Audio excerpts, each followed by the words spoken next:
हमारी अगली वक्ता है सुश्री प्रज्ञा एस डोलारे, जो बाल एवं महिला सशक्तिकरण, सामाजिक पुनर्वसन तथा बाल संरक्षण के क्षेत्र में लगभग 29 वर्षों के नेतृत्व अनुभव वाली एक अ, विकास पेशेवर महिला है।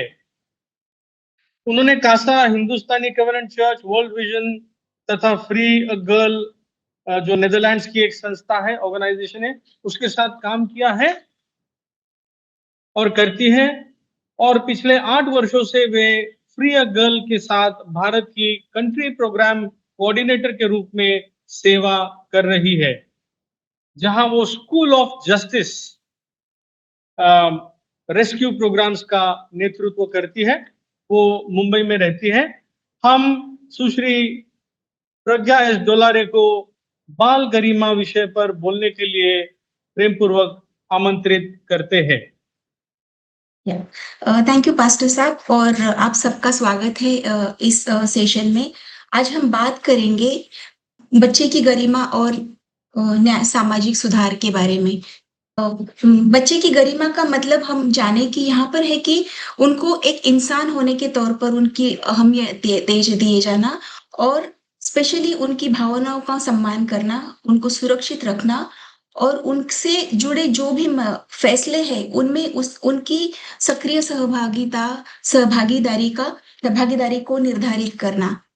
और हम आज के इस सेशन में देखेंगे कि संयुक्त राष्ट्र कन्वेंशन में जो बच्चों के अधिकारों के बारे में बात की गई है, 4 अधिकार जो जीने का अधिकार, विकास का अधिकार, सुरक्षा का अधिकार और चौथा है सहभागिता का अधिकार। आज के हमारे प्रेजेंटेशन में हम 3 बातों को फोकस करेंगे, जहां पर इन 3 बातों से हम जान सकते हैं कि हम ऐसे एक समाज को एक्सपीरियंस किया है या कर रहे हैं, जहां पर अभी तक ये तय किया गया नहीं है कि हर बच्चे को जीने का, सुरक्षित रहने का, उसे विकसित होने का और सुरक्षा का अधिकार है। हम पहले स्लाइड में जाते हैं जीने के अधिकार के बारे में, जहां पर सदियों से हम देखते हैं कि अभी बच्चों की भ्रूण हत्या हो रही है और बच्चियों के जन्म लेते ही अगर वो बच्ची है, लड़की है तो उसे मार दिया जाता था। और बंगाल, गुजरात, पंजाब और भारत के और कई राज्यों में ये प्रथा चलती आ रही थी और हम देखते हैं ये अभी भी हो रही है। जब जोनाथन डंकन ने वाराणसी में पहला दस्तावेज प्रस्तुत किया उसको अध्ययन करके कि जहां पर राजपूत बच्चियों को सदियों से वर्षों से उनके जन्म लेते ही मार दिया जाता था। दूसरी बात है जब विलियम केरी ने 1794 में देखा कि एक मालदा में एक पेड़ को एक नवजात बच्ची का शव उन्हें मिला और उन्होंने उस पर अध्ययन किया, सही जानकारी उससे ली और कड़े सबूतों के साथ उस पे दबाव बनाए रखना शुरू किया। इसी को ध्यान में रखकर हम आगे भी देखते हैं कि 1802 में सागर द्वीप के नाम से, जहां पर बच्चियों को जो महिलाओं का जो दूसरा आपत्ति होता था और अगर वो लड़की है तो उसे गंगा नदी में समर्पित किया जाता था और हर साल कम से कम 100 बच्चियां इस तरह से गंगा में समर्पित की जाती थी। और ये तीनों विषयों पर ये 3 जो समाज सुधारक थे, उन्होंने उस वक्त के जो अधिकारी थे जनरल वेलेस्ली, उनके उनके सामने दस्तावेज साबुत की प्रस्तापित किए और आगे चलकर, और ये पहली बार हुआ था भारत में कि ब्रिटिश सरकार ने भारतीय की धार्मिक प्रथा पर अपना हस्तक्षेप किया था और उसका रिजल्ट ये हुआ कि 1870 में पहली बार कन्या भ्रूण हत्या का निवारण का अधिनियम पास हुआ और ये अभी भी चलते आ रहा है अगर हम देखने जाएं तो। या विलियम केरी के बारे में सॉरी, मैं कुछ स्लाइड स्किप करूंगी क्योंकि वक्त कम है और जो भी हमारे ऑर्गेनाइजर्स है आपके साथ ये स्लाइड्स शेयर कर देंगे। या दूसरा है जो बच्चों को विकसित होने के अधिकार का जो उल्लंघन किया जा रहा था शुरू से, जहां पर बाल विवाह एक बड़े पैमाने पे होने वाली प्रथा थी, चीज़ थी, जहाँ पर छोटी-छोटी बच्चियों का उनसे बहुत बड़े पुरुषों से विवाह कर दिया जाता था।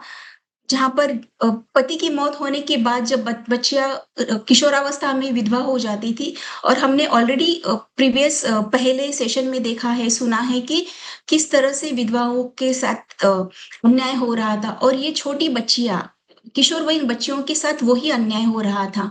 और इन च एक 1889 में फुलमोनी दास एक छोटी 10 साल की बच्ची जिसकी उसके पति द्वारा चोट पहुँचाने से मृत्यु हुई थी और ये भारत का सबसे बड़ा आंदोलन बना था और जब कानूनी कार्रवाई की गई, तब ये बच्ची की मौत पर एक उसे गुनाह नहीं बल्कि एक गुनाह साबित नहीं कर पाए बल्कि ये बताया गया क्योंकि उस वक़्त शारीरिक संबंध बनाने का जो सहमति देने का आयु थी वो 10 वर्षीय थी और फुलमोनी दासी जो 10 वर्ष की थी इसके लिए उस बच्ची के साथ जो हुआ वो एक कानूनी घटना माना गया, ना कि एक अपराध। और हम देखते हैं कि इसी को लेकर क्योंकि बच्चियों को उनकी सहमति नहीं देने का अधिकार नहीं था। उनकी छोटी वर्ष में शादी विवाह हो रहे थे और इस बात को लेकर हमारे जो भारतीय गैर ईसाई समाज सुधारक थे, उनके साथ हमारे जो बेहराम जी मलबारी जो कि एक पारसी समाज सुधारक थे और शारदा हिंदू समाज सुधारक थे। ये दोनों ने मिलकर ये दोनों ने अपने-अपने दस्तावेज़ अपने-अपने रिसर्च के ऊपर उनके नेतृत्व में 2 एक्ट पास हुए जहाँ पर बच्चियों को मलबारी एक्ट में बच्चियों की जो सहमति की आयु है वो 10 से 12 वर्ष की गई और शारदा एक्ट है जहाँ पर बच्चों की शादी की आयु लड़कियों की 14 और लड़कों की 18 साल हो गई अ, वर्ष की गई। हम ये भी देखते हैं कि पंडिता रमाबाई जो एक खुद एक ब्राह्मण फैमिली से आई हुई क्रिश्चियन मिशनरी थी। उन्होंने बच्चियों को शिक्षा देने के लिए और हंटर कमीशन में उन्होंने एक बहुत स्ट्रॉन्ग गवाही दे दी कि शिक्षा ही बाल विवाह से सबसे बड़ी सुरक्षा है। अभी भी हमारे समाज में हम देखते हैं कि लड़कियों की शादी की जाती है ताकि वो सुरक्षित रहे। लेकिन 1882 में पंडित रमाबाई ने कहा था कि शिक्षा सबसे बड़ी सुरक्षा है और हमको ये अभी भी याद रखना बहुत ज़रूरी है।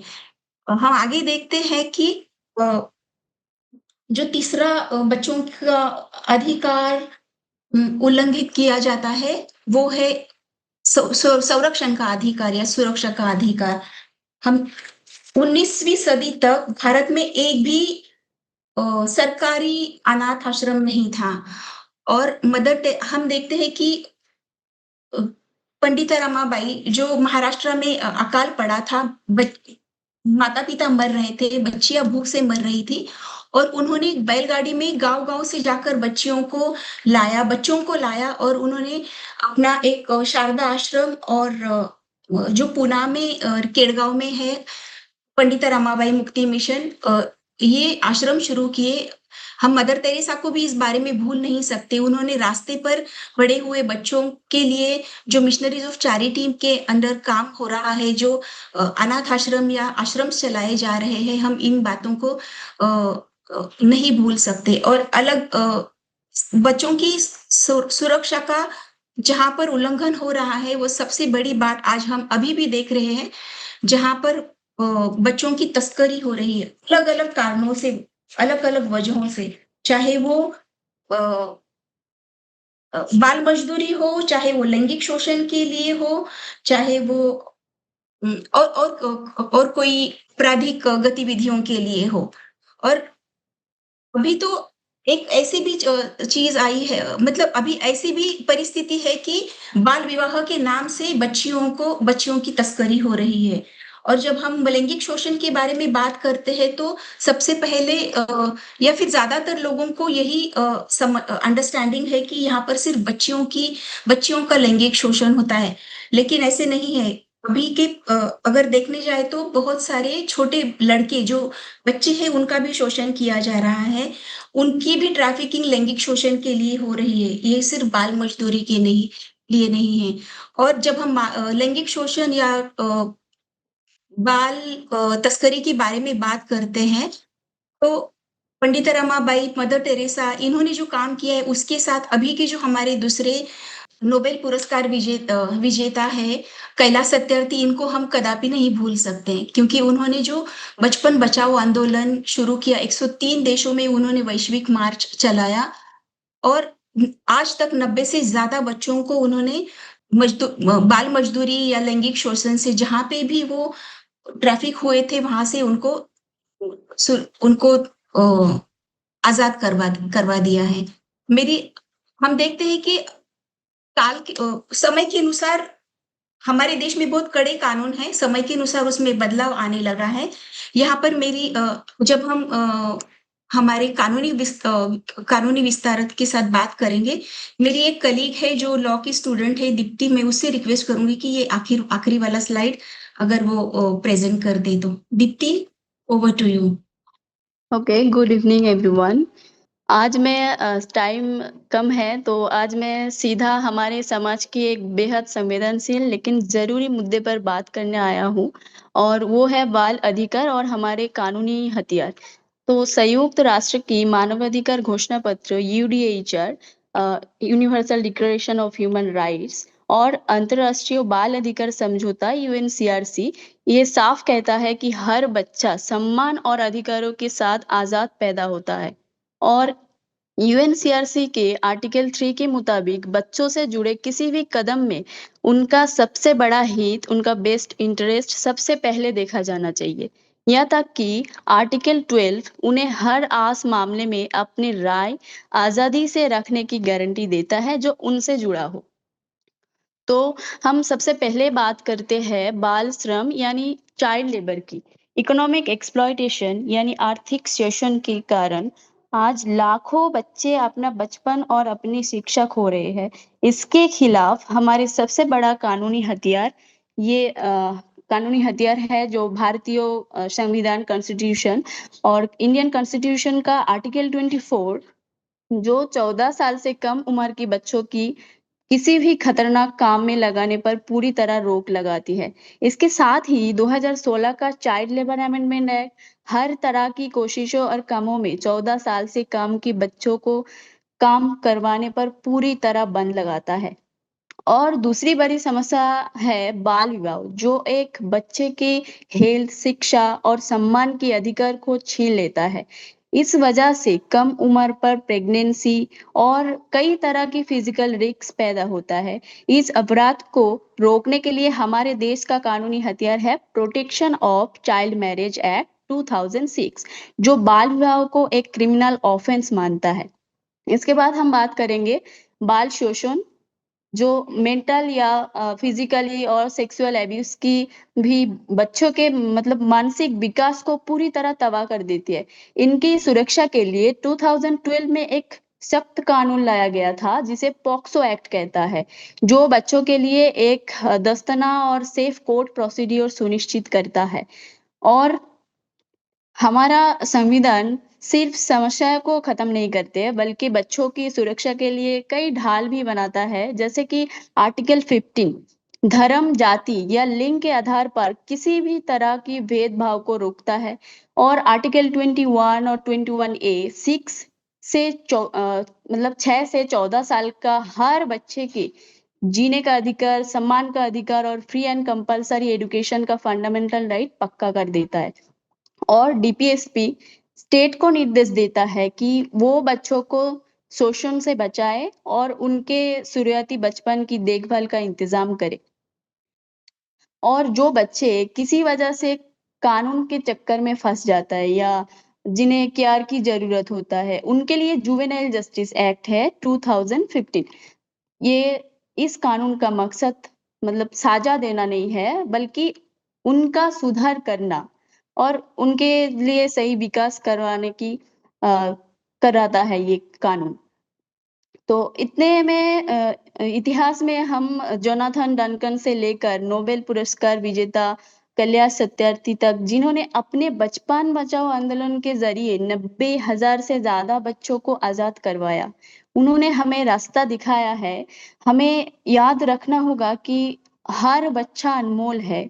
जब भी उनके अधिकार को उल्लंघन हो, हमें इन कानूनी हथियार को इस्तेमाल करके आवाज उठानी होगी। और कानून सिर्फ किताबों में नहीं होना चाहिए, बल्कि सिर्फ इसकी असली मतलब अवेयरनेस हमारे अपने घर से शुरू होनी चाहिए। Thank you.